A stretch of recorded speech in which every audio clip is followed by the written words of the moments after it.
akubita rya hembe ry'iburasirazuba ararimena. So he hit the first in the akubita east. iry'iburengerazuba ararijanjagura. He hit another in the akubita south. iryo mu majyaruguru ararimena. And then one in the akubita north. iryo mu majyepfo And ararimena. the one in the south. aramubwira ngo izi ni imbaraga z'umwuka we. And he said, this is the power. abanzi banyu bateye ubwoba. And then the ariko enemies imbaraga z'umwuka we were praying because of zizabamenagura. God. yesu ntaje avuga ngo amazi yarenze inkombe. Jesus never says it's too late. ayo ni amagambo y'abantu. This is human language. aho wagera hose Wherever you are, yesu yahagukura. nushaka gusengera intambara ngo ihagarare yatangiye bizakugora cyane. it will be very hard for you to pray against war ariko when it tangira has waged. gusengera amahoro intambara itaraba.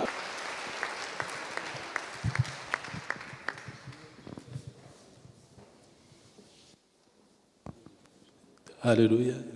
Amen.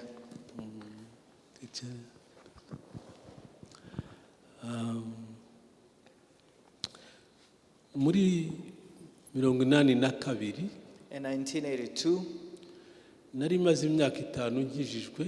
it had been 5 years that I was born again, kuko nakijijwe muri 77 because I was born again in 1977. hanyuma icyo gihe navugaga ubutumwa. So I used to preach by then, kuko natangiye kuvuga muri 78. because I started preaching the gospel in 1978.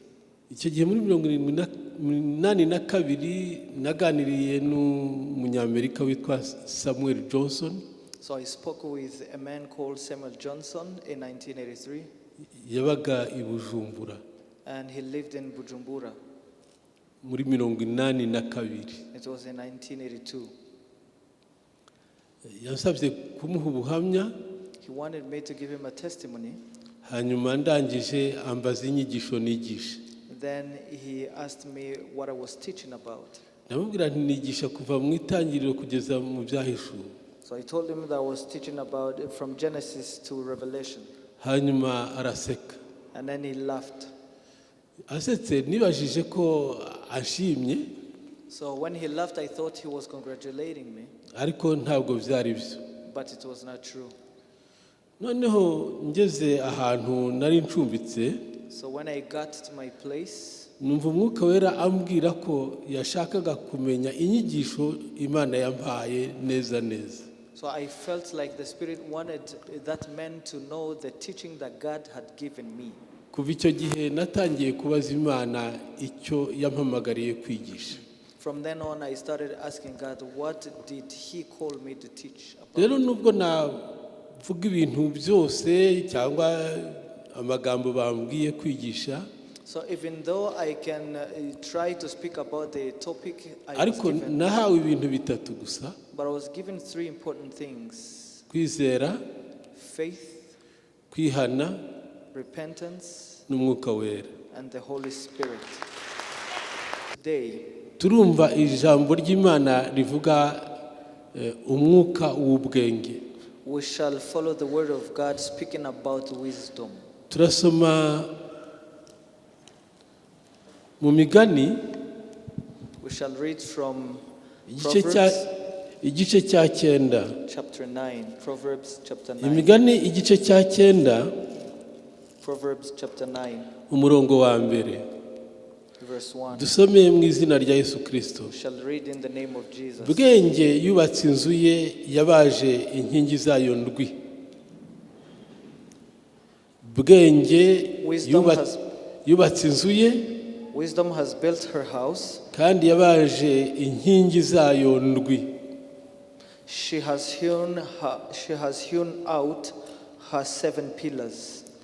iyo usomye mu gitabo cy'umuhanuzi Yesaya, When you read from the book of Isaiah, igice cya 11, chapter 11, uhabona imyuka 7 y'Imana. you will see 7 spirits of God. ariko Yesaya yayivugaga ku mwami Yesu. But Isaiah was talking about these in regards to Jesus. aravuga ngo umwuka w'ubwenge uzaba muri we. He spoke about the spirit of wisdom, kuko yahanuraga Yesu igihe azaba ari mu isi. because he was prophesying about Jesus when ati he would be in umwuka the world. w'ubwenge uzaba muri we, He said the spirit of wisdom will be on him, umwuka w'ubumenyi uzaba muri we, and the spirit of understanding, umwuka w'ubuhanga uzaba muri we, and the spirit of counsel. umwuka w'ubuhanga twawita umwuka w'ubumenyi n'ikoranabuhanga, The spirit of knowledge, wenda akoresha siyanse na tekinoloji ntacyo. Or the Umwuka spirit- w'ubuhanga uzaba muri we, or the spirit of science will be on him. umwuka wo kujya inama uzaba muri we. The spirit of counsel, Umwuka wo kujya inama ni umwuka wa counseling. this is the spirit of counsel. Ati umwuka wo kumenya Imana no kubaha Imana uzaba muri we. The spirit of knowledge and of the fear of the Lord. Niwo mwuka Paulo yavuze ngo ni umwuka w'ubwenge no guhishurirwa. This is the same spirit Paul talked about, saying the spirit of revelation and knowledge. Ni umwuka wo kumenya Imana, It is the spirit of the knowledge of the ni Lord, umwuka kandi wo kubaha Imana, and it is the spirit of the fear of the Lord. ni umwuka wo kumenya abo turi bo mu Mana. And it is the spirit that teaches us who we are in Niwo God. kandi Paulo yise umwuka w'ubwenge no guhishurirwa. He is the same spirit that Paul mentioned about being the spirit of Hanyuma wisdom and revelation. Yesaya arakomeza ngo And Isaiah continued, umwuka wo gukiranuka n'ubutabera uzaba muri we. the spirit of righteousness and justice will be on him. Umwuka wo gukiranuka n'ubutabera uzaba muri we. The spirit of justice and righteousness. Arangiriza ku mwuka wa karindwi ngo umwuka w'imbaraga uzaba muri we. And then he spoke about the spirit of might. Iyo bivuga imyuka irindwi y'Imana, So when we speak about the seven spirits of God, biba bivuga imikorere irindwi y'Imana. it just talks about the seven ways of God's working. Niyo kandi mikorere tubona mu gishushanyo Zakariya yeretswe, And it is the same way the same working we see in the book of Zechariah. igitereko kitabaza gifite amatara arindwi. The lampstand with seven Amatara lamps. arindwi. The lampstand with seven lamps. Ayo matara arindwi yerekana nanone imyuka irindwi y'Imana. The seven lamps show the seven spirits of God. Niyo kandi Yohana yabonye ari ku karwa ka Patimo. The same did John see at Patmos. Tubibona mu gice cya 5 You will see that in chapter 5, n'umurongo wa 6 byahishuwe. chapter 5, verse 6 in Imyuka Revelation. irindwi y'Imana. The seven spirits of God. Ntabwo ari umwuka wera cyangwa umwuka w'Imana, It's not the Holy Spirit, ariko ni imyuka irindwi y'Imana. but rather the seven spirits of God. Bivuga imikorere irindwi y'Imana. Speaking about the seven working ways of God. Igihe Zakariya yabibonaga, When Zechariah was having this as a revelation, yari yaravuye I Babuloni, he had left Babylon, ari kumwe n'umuhanuzi Hagayi, and he was with Haggai as the yari kumwe prophet. kandi n'umutambyi Yosuwa, He was also with the priest Joshua. yari kumwe kandi na gavana Zerubabeli. And he was with Zerubbabel as the governor. Zerubabeli yari guverineri w'intara y'Iyudeya. Zerubbabel was the governor of Judea. Yari yarabihawe n'umwami w'i Babuloni He had been given authority by the king of Babylon, kugira ngo aje kubaka urusengero rw'Imana rwari rwarasenyutse. so he would go to restore the temple of the Lord. Twibuke ko urusengero rwa mbere rwari rwarubatswe na Salomo, Remember that the first temple had been built by Solomon, nyuma rero Nebukadineza ararusenya. and then Nebuchadnezzar destroyed it. Zerubabeli rero nyuma yaje kubona uburenganzira bwo kurwubaka, Then Zerubbabel was given permission to restore it, kandi rebuild it, ahabwa n'uburenganzira bwo gutegeka intara y'Iyudaya, and he was given authority over Judea, ariho Yerusalemu yari iri. which is where Jerusalem was. Zerubabeli rero yashakaga gukoresha imbaraga Now Zerubbabel wanted to use his might kugira ngo urusengero rwuzure, so that the church would be rebuilt, kuko hari ikibazo because there was a problem, cyuko abayuda batashakaga kubaka because the Jews did not want to build, kubera abantu babacaga intege, because people were discouraging them. ariko ku rundi ruhande bakanga gutanga ubutunzi bwabo kugira ngo rwubakwe. But also on the other hand, they didn't want to give their riches for ibiriho them mu to gihe cya rebuild. none na kera niko byari bimeze, urusengero ntirwakubakwa hadatanzwe ubutunzi. So just like today, even in the former days, the church wouldn't be ariko rebuilt abantu bari baratewe without n'umwuka riches. wo kwanga gukorera Imana bakoresheje ubutunzi bwabo. But people had the spirit that refused to serve God. using Zerubabeli their rero nk'umutegetsi riches. ufite ubutegetsi ushobora gufunga abantu, Now Zerubbabel, who had power, even power to put people to jail, yumva ko n'uzanga gukora ashobora no kumufunga cyangwa akamuhana mu bundi buryo. so he had thought that even anyone who would refuse to serve, he would Imana put rero them into jail. ihagurutsa abahanuzi babiri, So God called two prophets, Hagayi Haggai na Zakariya, and Zechariah. bakamubwira icyo Imana ivuga ku byerekeye kubaka urusengero. So they would tell him what God wanted in Imana regards ibwira to umuhanuzi the temple. Zakariya So God spoke to Zechariah, ngo bwira Zerubabeli ngo saying, "Speak to Zerubbabel, urusengero ruzuzura, the temple will be rebuilt, ariko si kubw'imbaraga ze, but it's not by your si power, kubw'amaboko ye, nor by your might, ruzuzura kubw'imbaraga z'umwuka wera, but by the power of the niko Holy Spirit, Uwiteka avuga. says the Lord of hosts." Igitabo rero cya Zakariya Now the book of Zechariah, ni igitabo cyerekana imbaraga z'umwuka wera zikoresha abantu, it is a book that shows the power of the Holy Spirit ndetse using people, zigakoresha n'abanze gukora and even using people who had refused bidaturutse mu to work. mbaraga z'umuntu.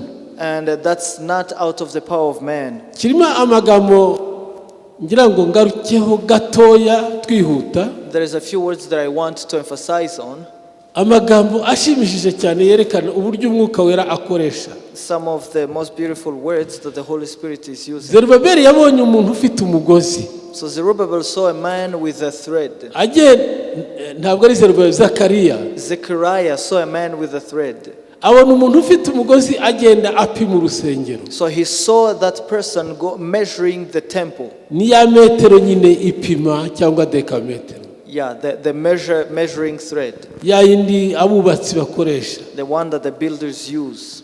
Noneho umwuka wera aramubwira ngo bwira Zerubabeli ngo urusengero ruzuzura. And then the Holy Spirit told him, "Tell Zerubbabel Imana yamaze that the temple will kurupima, be." God had already measured it. nta kundi bizagenda ruzuzura. There is no other way it will be Ku built. Mana byose biba byuzuye. To God, everything is Niyo ubona full. abantu banga gukora, Even when people refuse to work, to ariko serve, Imana yose kuyibona. but God does not see it Bibiliya that way. ivuga ngo n'Imana yita ibiriho The Bible ibitariho says nk'ibiriho. that He is the God who calls upon the Ibintu abantu bavuga ngo non-existing as ntibiriho. though it exists.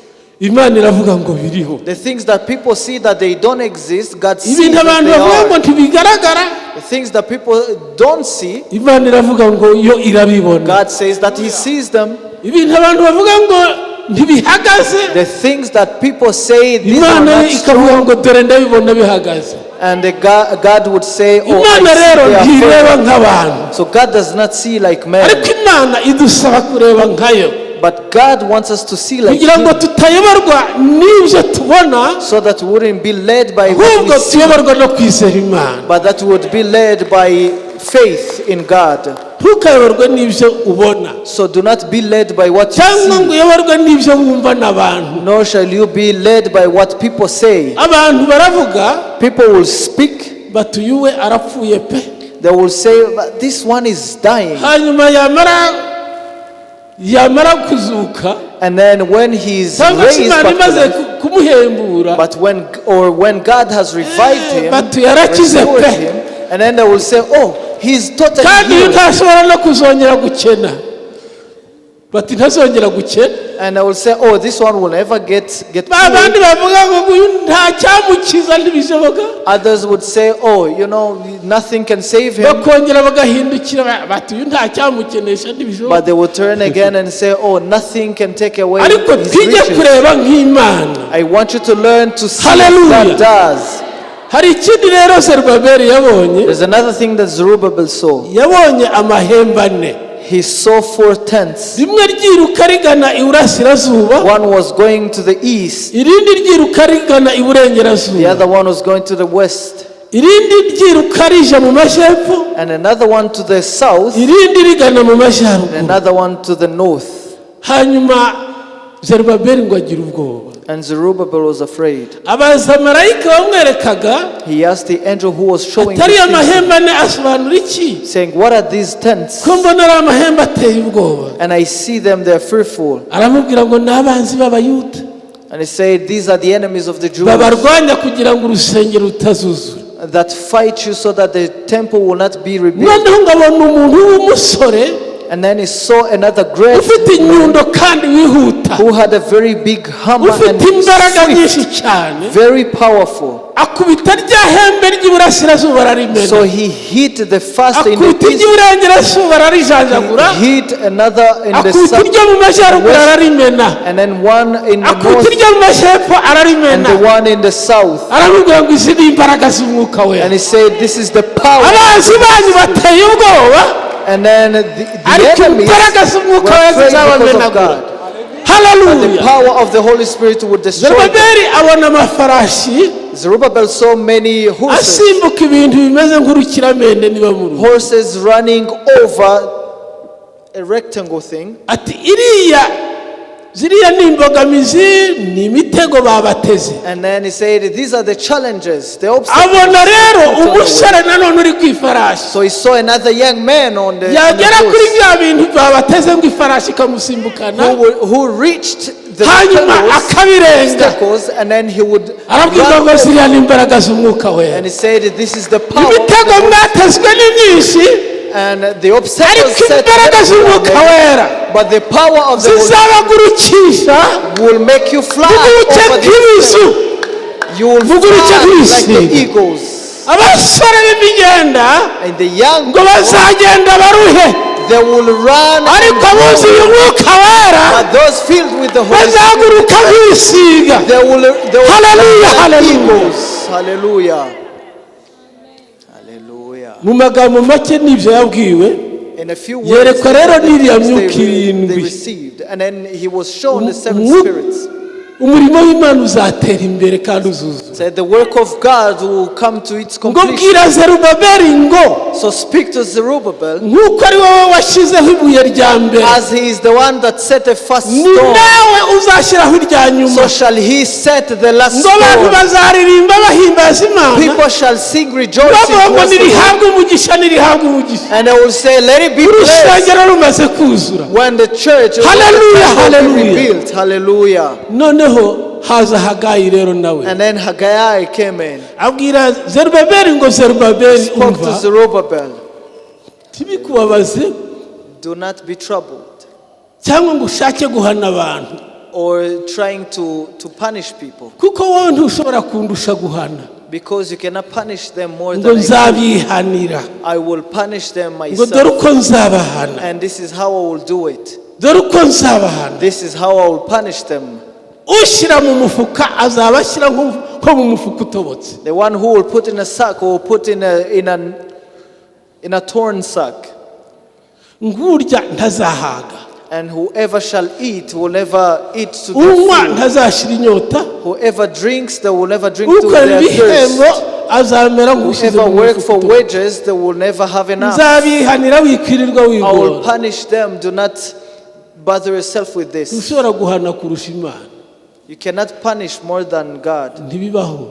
You can't do better than Wowe Him. ushobora gutanga igihano kirenze You can punish them more, cyangwa ugahana igihano or you can even kidakwiriye, do little. ariko reka Imana aba ariyo yihanira. But let God do it by Ibyo Himself. guhana si ibyawe. The punishment is not Hari yours. n'abandi babishinzwe batari mu rusengero. There are others that could do that, and they're not in church maybe. Tuzahana abantu ngo ubwo banze gukora, Do not punish people because they refuse babahanira ibindi to serve. byaha bakoze, You can punish them for other sin. ariko banze gukora ubihorera Imana izabihanira. But those that refuse to serve, God will punish Ngo them. kandi n'uwiyorosa And whoever that will cover himself, ntabwo azashira imbeho. they will not N'uwambara burn imyambaro myinshi themselves out. ntazashira imbeho. They will dress a lot of clothes. Sinzi they'll niba still mwari feel mwabibona, I don't know if you have seen this, ariko njyewe njya mbibona. but I see it. Ukabona umuntu ntaje ahaga pe, Someone will eat and they will never be full. avuye mu rugo yariye, They will leave their house, they have yanyoye icyayi, eaten, they have taken their tea. iferi ya mbere muri resitora. The first break, they will take it in a restaurant. Ubwo urumva ko iyo ari inzara isanzwe, Do you think that's normal hunger? ntabwo ari inzara isanzwe. It's not normal hunger. Umuntu ukamaze uti ko mbona ukonje umeze ute? You'll ask someone, I see you're cold. What's wrong? Urwaye malaria? Atoya. Are you sick? No. Ko mbona ufite imbeho? But why are you so cold? Akirundaho amakoti, They will wear a lot of clothes, ariko imbeho ikanga ikinjira mu but mubiri. they will still feel cold. Hari imbeho y'igihano cy'Imana. There is cold that comes as a Hari imbeho punishment. y'igihano cy'Imana, There is coldness that comes as a ariko punishment. cyane cyane ikinjira no mu mutima. But more so, it goes even Abandi into bakanezerwa, your wowe heart. ugahora n'imbeho mu mutima. Other people will rejoice, but you will never rejoice. Pe? Ukibwira ngo wenda ibi nibyo bizaguha umunezero ugahebura. And you will think that this and that will give you your joy, but never to be found. Ariko mayibobo yamara kwitoragurira mu iyarara akanezerwa. But a homeless child will just get their food from a dumping site and they will rejoice.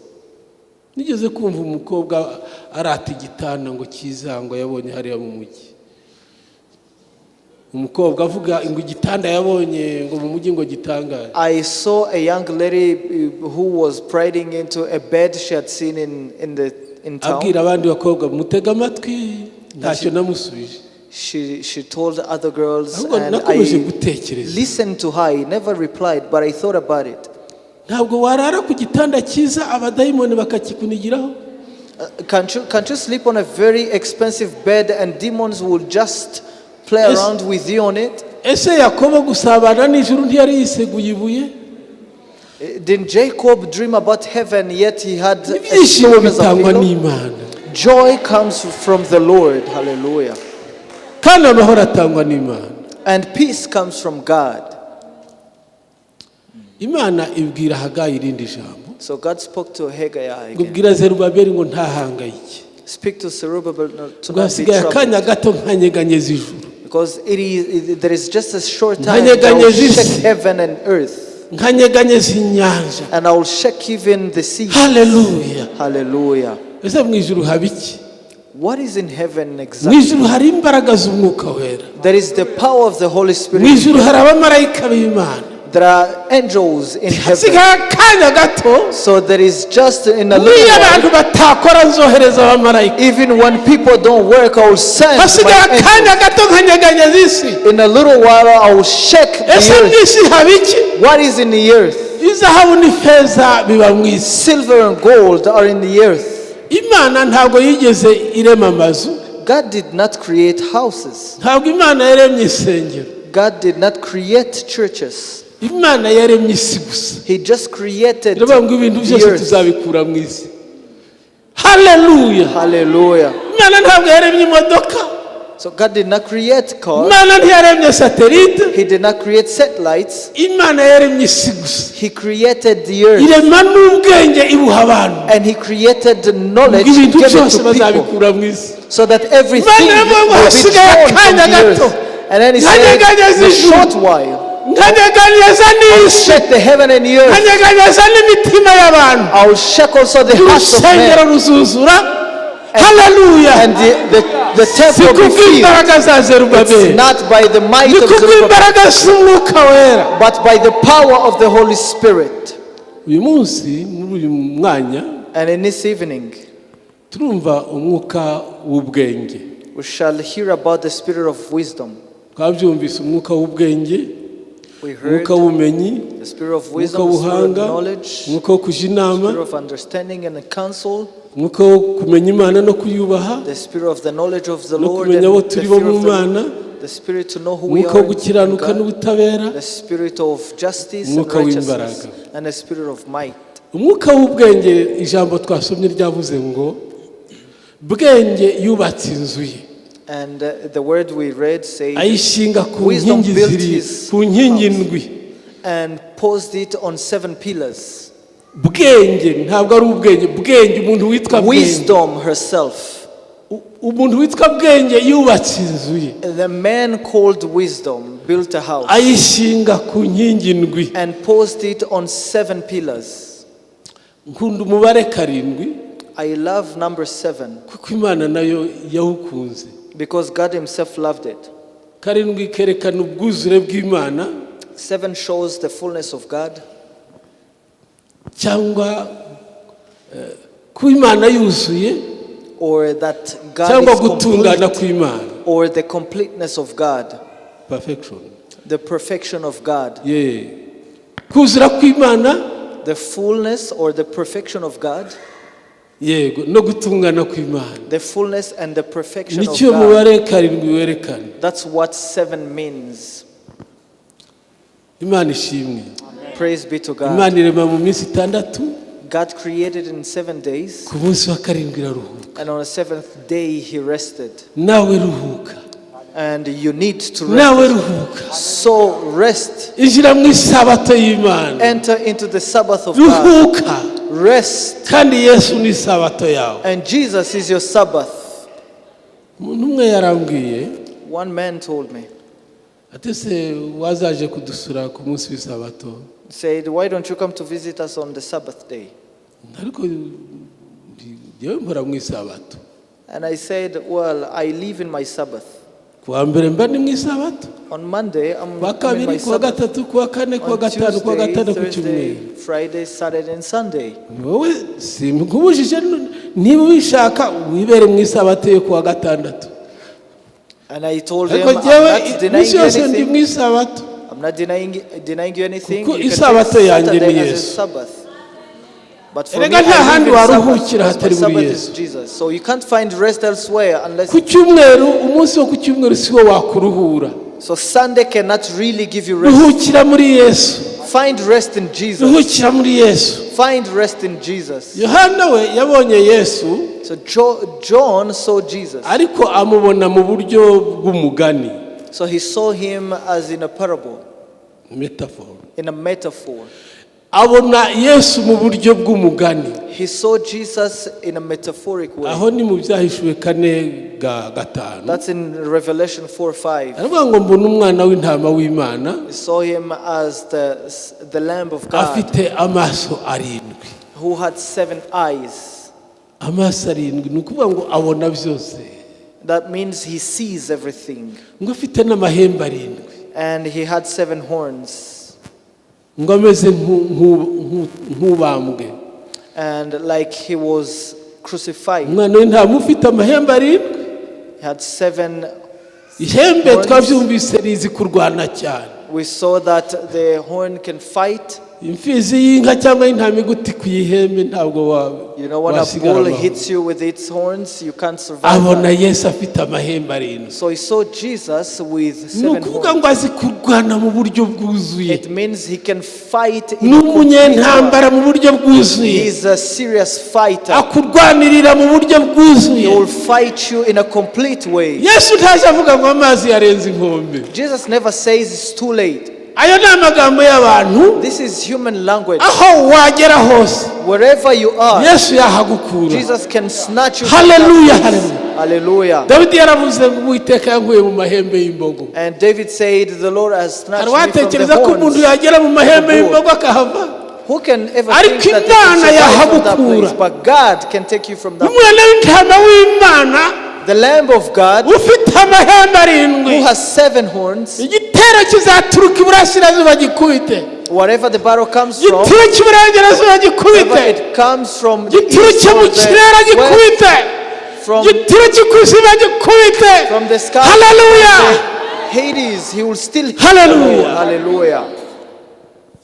abona rero n'ayo matara 7 So he saw also the 7 ariko lampstands. rero muri ayo matara 7 In the 7 lampstands yerekana imyuka 7 y'Imana that show the 7 spirits of God, harimo umwuka w'ubwenge there is one spirit of wisdom. umwuka w'ubwenge So the spirit of wisdom, ufite inkingi 7 he has also 7 Inkingi ya mbere, pillars. The first is, yanditse mu Bakorinto ba mbere it's in 1 Corinthians 12 chapter 12,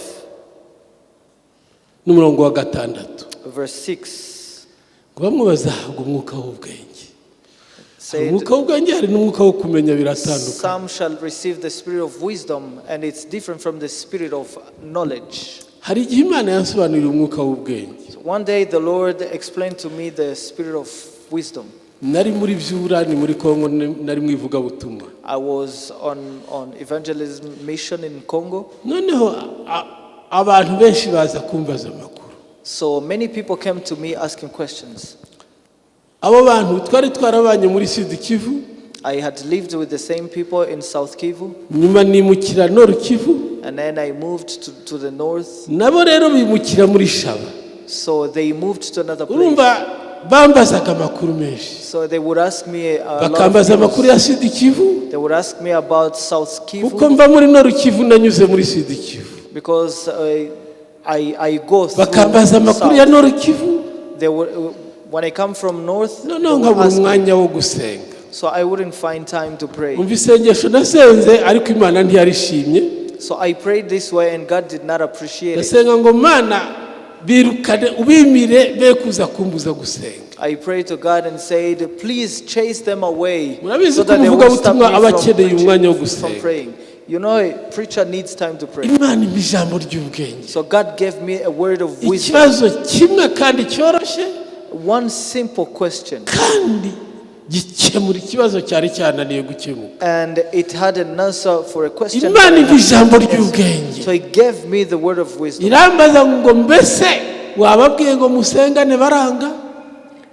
And he asked me, did you ask them to pray with you and they refused? And I felt like I woke up. So I had become the problem. I had refused that people came to ask. But also, did you ask them to pray with you and they refused? A very simple answer. But I had failed to respond. One would come and I'd share with them. After they left, another one would come in. And I was like, but... And they would be like, you just told the other person And when another person would come in, and they would be like, give me the... And I said, let us pray. And we would pray and the person would leave without me giving the news. And another one would come in. And I would say, let's pray. We would pray until they just say goodbye. And that day I prayed with them. And I have never been filled with the Holy Spirit like that time. So in the evening we entered the and I felt so powerful. And I was filled with joy. Because whoever came in would pray together until the evening. That's the word of wisdom. And the Bible says he would give one the word of wisdom. And sometimes you will ask yourself, how am I going to survive this issue? How am I going to survive this issue? Yet you are the problem. But when God gives you the word of wisdom, you'll find that you are your own problem. Yet in fact there was no problem. So this is the first pillar of the spirit of wisdom. That's the first pillar of the spirit of wisdom. In Proverbs 11:30, we'll speak about another second pillar of wisdom. They say a wise man will restore hearts. Bring back.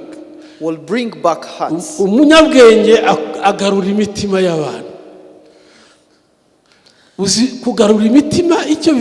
What does it mean to bring back the hearts of people? kugarura imitima y'abantu Bringing back the hearts of people ni ikintu gikomeye cyane. is something very useful. Iyo ni inkingi ya kabiri That's the second, yo kugarura abantu bari mu nzira. to bring people into the right path. Hari igihe wiheba pe, So sometimes you'll be discouraged, umuntu akakubwira ijambo rimwe gusa and one person will give you one word, ukumva arakugaruye.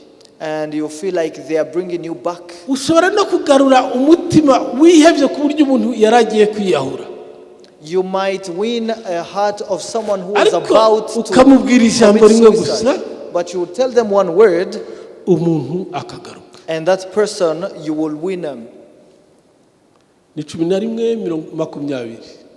Ni 11:20. It's Proverbs 11:20. Sibyo? Umunyabwenge agarura imitima.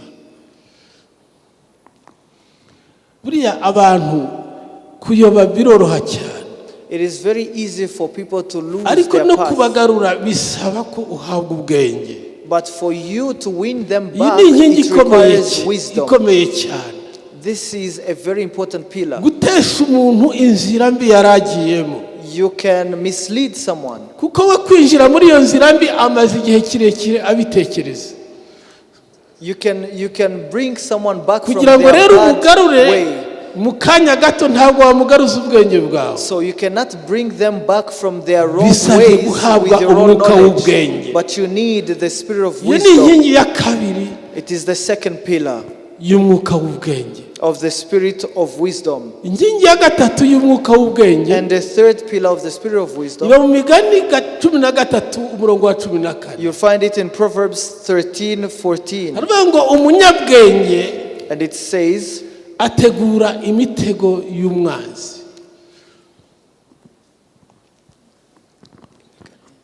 He breaks traps. Fa gukoresha gutyo. Umunyabwenge 13:14. yes, Umunyabwenge ategura imitego y'umwanzi. the wise will turn a person from their snares. Ubwenge nibwo butegura imitego. It is wisdom that will bring someone back. Ntabwo ari ubuhanuzi, It's not prophecy. nta nubwo ari ukwizera, It's not even faith. nta nubwo ari imbaraga z'umwuka we. It's not even the power of the Holy Spirit. Imitego y'umwanzi itegurwa n'ubwenge. The snares of the enemy are turned Imitego umuntu by yaguteze wisdom. cyangwa abantu benshi baguteze The snares of people itegurwa n'ubwenge. will be destroyed by Biravuga ngo wisdom. nta kigeragezo kizatugeraho And the Bible says that kitari urusange mu bantu. there is nothing that you can go through Ariko that's Imana niyo not common to kwizerwa. many people. Hamwe n'ibikugerageza Imana izagucira But akazi. God is faithful. With all of that, He will create a way for you out. Akanzu ntabwo uzakamenya keretse ugahishuriwe n'umwuka You w'ubwenge. cannot know your way out unless it's revealed by the spirit of wisdom. Abanzi bakugose So enemies will surround you impande zose, on all sides, kandi bose bagambiriye kukugirira and nabi. they all intend to hurt you or do harm to you. Bamwe barakurusha n'amafaranga, Some are richer than you, abandi barakurusha inshuti. others are connected than you. None se uzabakira ute? And how will you survive them? Biravuga ngo ni umwuka w'ubwenge. And the Bible says that it is the spirit Umwuka w'ubwenge niwe utegura iyo mitego. It is the spirit of wisdom that will Umwuka destroy the w'ubwenge niwe snares. utegura iyo mitego. It is the spirit of wisdom that will Nukubwira ngo destroy ca the ahangaha, It's him who tells you bagutegeye what hariya, bagutegeye hariya, ariko ahangaha hari akayira gatoya He will ushobora show you gukirira. a small path for you to be saved. Uzagahishirirwa n'umwuka w'ubwenge. It's only the spirit of wisdom that can reveal that to you. Ubwenge bwawe bwa kamere Your knowledge normally, nakubwira ngo ariko ngo wagerageza nanjye kurwana, your main wisdom will teach you how, will ko ari ask you benshi se to nanjye fight. wakwitabaza inshuti, And then it will tell you, oh, your enemies are many. Let me ariko si call my wakwitabaza friends as umuryango. well. How about calling on my family? Ariko hari igihe uzasanga bamwe mu baguteza imitego bari muri uwo muryango wawe. But sometimes those that have ensnared you are from your family. Uwo wibwira ngo niwe uzirukiraho, So those you think you will ugasanga ahubwo ari we wakugambaniye are the ones that are ariko ensnaring umwuka you. w'ubwenge uzagutegurira imitego. But the spirit of wisdom Imitego abanzi destroys those baguteze things. ntabwo uzayikira kubera ubwenge bwawe. You will not survive the snares of your Umwuka enemies because w'ubwenge of niwo your wisdom. uzagutegurira iyo mitego. But only the spirit of wisdom can Inkingi ya destroy kane them. Fourth pillar. ni inkingi yo gusesengura, analysis. It is the spirit of analysis. Yego, ni umwuka wo gusesengura. The spirit of analysis. Haravuga ngo mu migani 14:15 In Proverbs 14:15, haravuga ngo umuswa yemera ibivuzwe byose.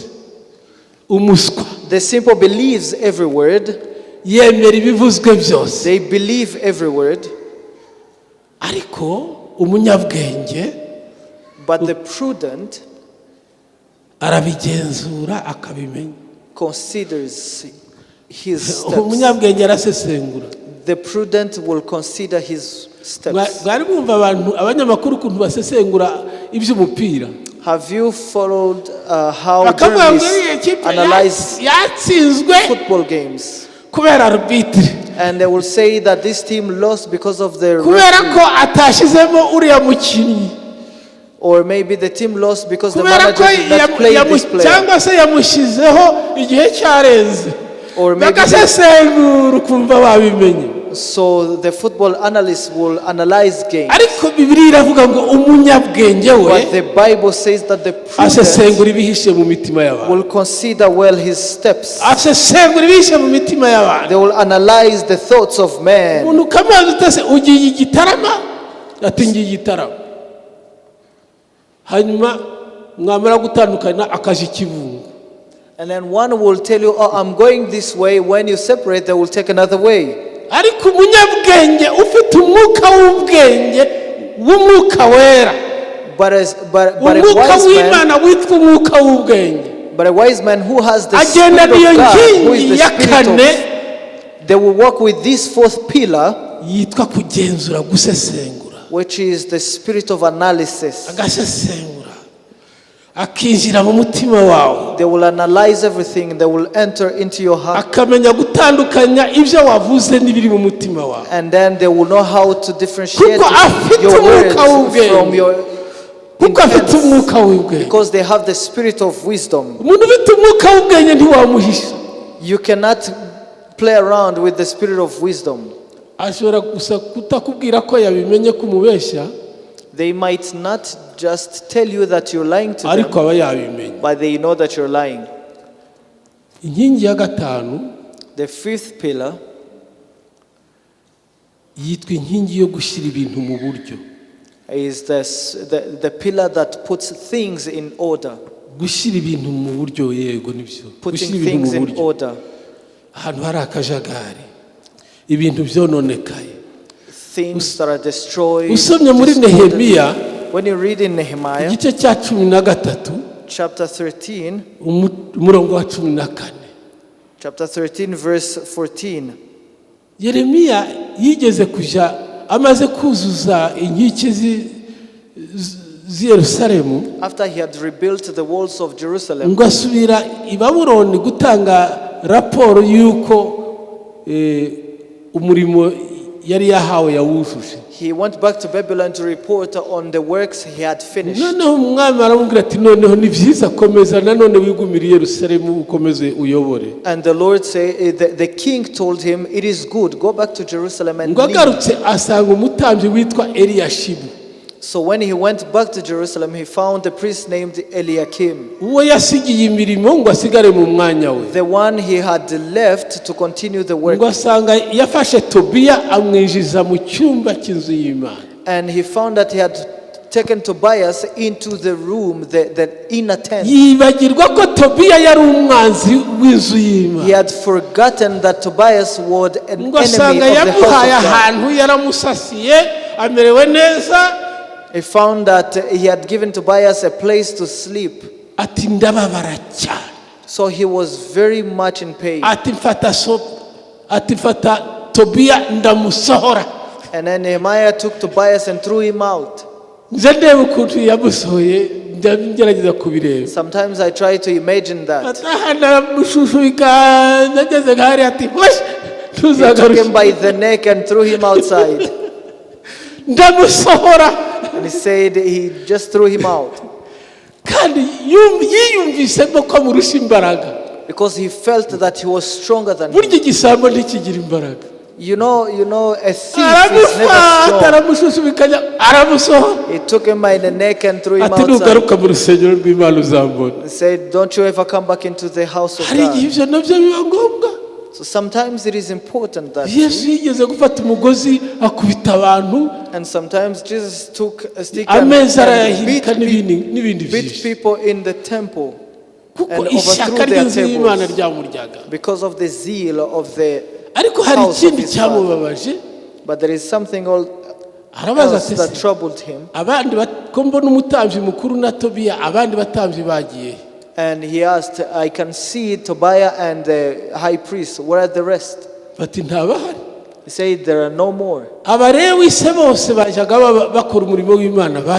are the Levites that were serving God? Where are they? He said, they are not here. Because that high priest Eliakim,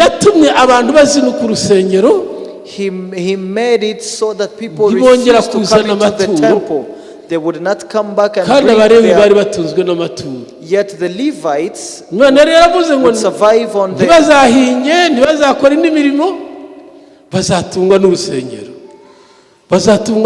Said people would survive on the church only. And the Bible says that the priest will be fed by his sheep. Whoever works at the altar shall be fed by the altar. And the evangelist will be fed by... And a public servant will be fed by the public. When I was still in Congo, I had a pastor friend. He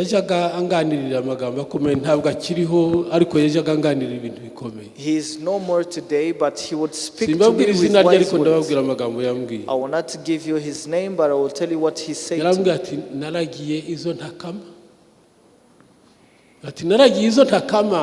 He said, I was the shepherd of the sheep that I wouldn't...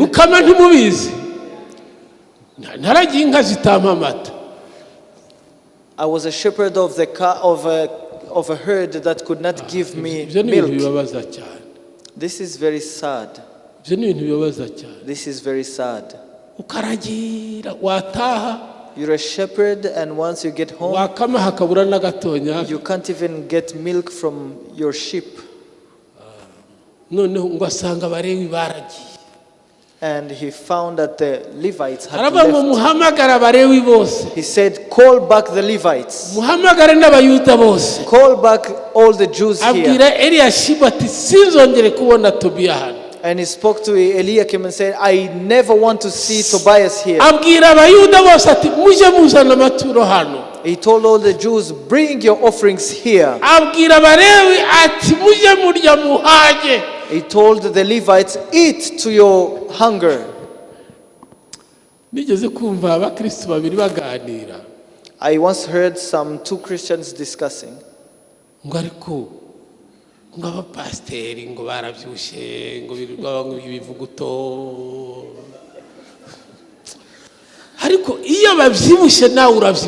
Amen. These Christians were complaining that these pastors have grown so far. And my point is that when they grow big, your business will grow and you will grow. And this is the order of the Lord.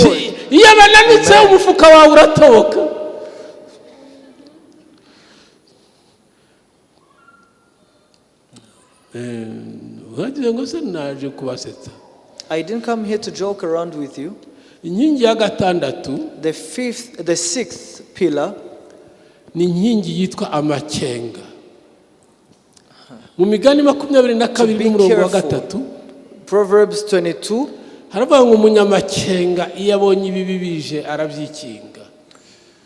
Proverbs 22 verse 3 says, the prudent see danger and take refuge. umunyamakenga iyo abonye ibibi bije arabyikinga. A prudent person, when they see danger, they just find refuge. But the simple keep going and pay the penalty.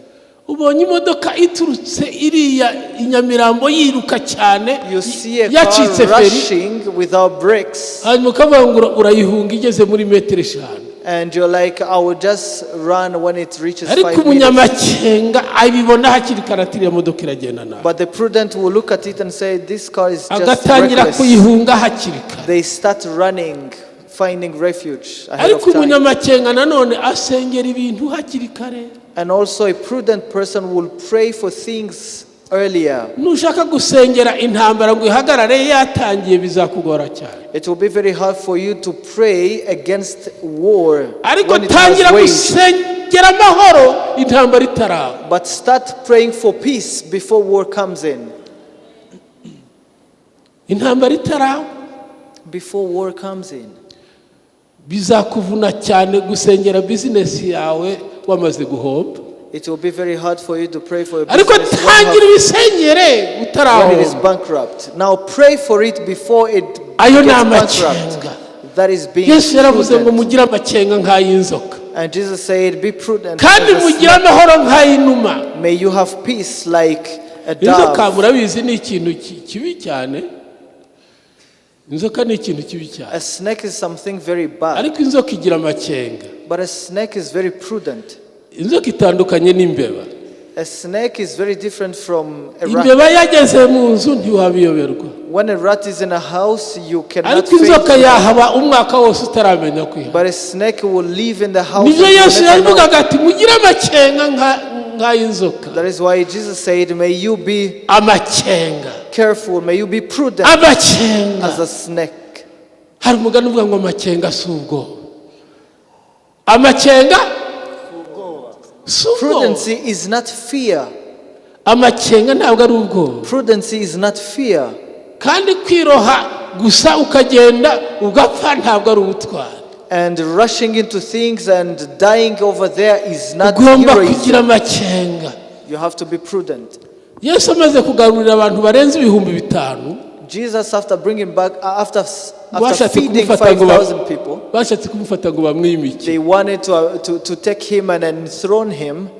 amenya ko bagiye kumutesha gahunda y'icyamuzanye. He knew that they were going to distract him from ngo his abacamo plan. hagati arahunga. So he went through them and escaped. ntabwo yari afite ariko yagize amakenga. He was not afraid, but he was iyo nkingi ya prudent. gatandatu yitwa inkingi y'amakenga. The sixth pillar is prudency. ni inkingi ya gatandatu y'ubwenge, It is y'umwuka w'ubwenge. it is the sixth pillar of wisdom. inkingi ya karindwi ni ukureba kure. Now the last one is foresight. ntukarebe hafi nk'inkoko. Do not look things that are very near you, just like a hen. inkoko ireba hafi rwose, A hen would look just close things, igashishikazwa gusa no gutora aho ngaho and it will only eat things in front utugori of it, n'utundi ibona aho ngaho, some corn and ariko rice. ntimenye ko mu kandi kanya bayishyira mu isafuriya. It will not know that in the next minute it will be boiled. jya ureba kure. May you be able to have a foresight. mu gutegeka kwa 2:32-39 In Deuteronomy 30, imana ibwira mose ngo bwira abisirayeli and God spoke to Israelites, ngo isirayeli we, O you Israel, ngo yaba wari ufite ubwenge had you had wisdom, wakwitaye ku iherezo ryawe. you'd be careful about your jya end. utekereza iherezo ryawe, May you think about your end. ntukarebe hafi nk'inkoko. Don't look at nearby things like a hen. jya utekereza iherezo ryawe, May you look far. jya utekereza iherezo ry'iteka ryose, May you look at the end jya of all utekereza igihe things. kizaza. May you think about the things to come. umunyamakenga A prudent person areba kure, will always ahinguranya imyaka 1000, will see through areba thousands of hirya years. y'imyaka miliyoni, They will see through millions areba of hirya years. y'imyaka miliyari. They will see through umunyamakenga millions of areba years. iteka ryose. they will see through eternity. areba nk'Imana yabayeho iteka ryose. A wise person will see through ages like God. Jureba kure, May you see through ntukarebe ages. hafi. Don't look at close things. Izo ni inkingi ndwi Those are 7 pillars z'ubwenge. of wisdom. Ariko havuze ngo ni inzu y'uwitwa bwenge. And we started saying it's the house of Yesu niwe bwenge wisdom. bw'Imana. Jesus is the wisdom of Yesu God. niwe bwenge wanditse mu migani 8. Jesus is the wisdom we see in Ngo yabanaga Proverbs na se iteka ryose ari ibyishimo bye. 8. And the Bible says that he was the joy of his father. Kandi ibintu byose ngo yabikoraga neza nk'uko Imana ibishaka. It says that he would do everything as God wanted. Kandi ngo yishimiraga n'isi yaremye. And he would rejoice in the works. Uwo ni Yesu, haleluya. That is Jesus. Niwe bwenge bw'Imana. He is the wisdom of God. Kandi ngo ibyishimo bye byari ukubana n'abantu. And his joy was to dwell among men. Yabonaga imibabaro azababazwa ku musaraba. He would see the trouble he Ariko would suffer on akishimira the yuko cross. azabana natwe iteka ryose. But he rejoiced because he would live with us. Ibyishimo bye byari ukubana natwe. His joy was to live with us. Haleluya. Hallelujah. Niba ushaka ubwenge bw'Imana, So if you want the wisdom of God, bana na Yesu neza. may you live with Jesus Sabana well. na Yesu neza. May you fellowship with Jesus well. Mu Bakorinto igice cya mbere, In Corinthians chapter 1, igice cya mbere umurongo wa 30. Abakorinto ba mbere 1 Corinthians chapter 1. Yesu niwe gucungurwa kwacu. Jesus is our salvation, our redemption. Yesu niwe gukiranuka kwacu. Jesus is our righteousness. Yesu niwe kwera kwacu. Jesus is our holiness. Yesu niwe bwenge bwacu. Jesus is our wisdom. Yesu niwe bwenge bwacu. He is our wisdom. Abayuda baravuga ngo ariko bariya bahungu buriya bwenge babukuye he? And the Jews said, where did they get this Umuntu umwe wisdom aravuga ngo from? bagendanaga na Yesu. And another man said they walked with Jesus. Erega kugendana na Yesu bitanga ubwenge. Walking with Jesus gives Bagendanaga na Yesu. wisdom. Walking with Jesus gives wisdom. Haleluya, haleluya. Hallelujah. Uvuko Imana irata ubwenge n'abanyabwenge. Muri Zaburi 14 umurongo wa 2, Imana iravuga ngo ndi mu ijuru ariko nkareba mu isi. And the Bible says God sits in heaven Kugira ngo and sees ndebe in ko hari the earth. umunyabwenge ushaka Imana. I see in the earth so that I can Kubaha Imana no consider gushaka a wise Imana man who seeks God. niryo shingiro ry'ubwenge. Niryo tangiriro ry'ubwenge. Haleluya.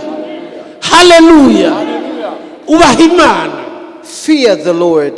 Ubaha Imana. Fear the Lord. Kunda Imana. Love the Lord. Gendana n'Imana. Walk with God. Imana izaguha ubwenge. God will give you wisdom. Imana izaguha ubwenge. God will give you wisdom. Ijambo ry'Imana rivuga ngo ubwenge nibwo bwubaka urugo. And the Bible says that wisdom builds a home. Mu migani haravuga ngo umugore utagira ubwenge asenya urugo.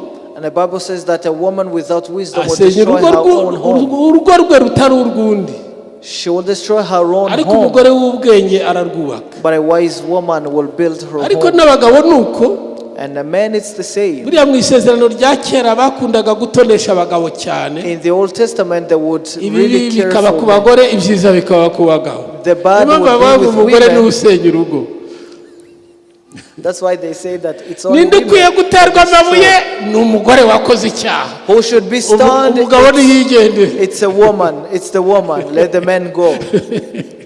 Nuko isezerano rya kera ryari rimeze. This is how it used to be in the Old Testament. Ariko tubane na Yesu neza. Let us live well with Jesus. Kandi Yesu tumugira ubwenge bwacu. And let us make Jesus our wisdom. Duhaguruke dusenge. Let us stand and pray.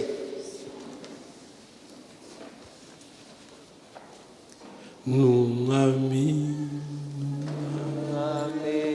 numwami Yesu numwami yazutse mu bapfuye numwami indimi zose zigeza tura ko Yesu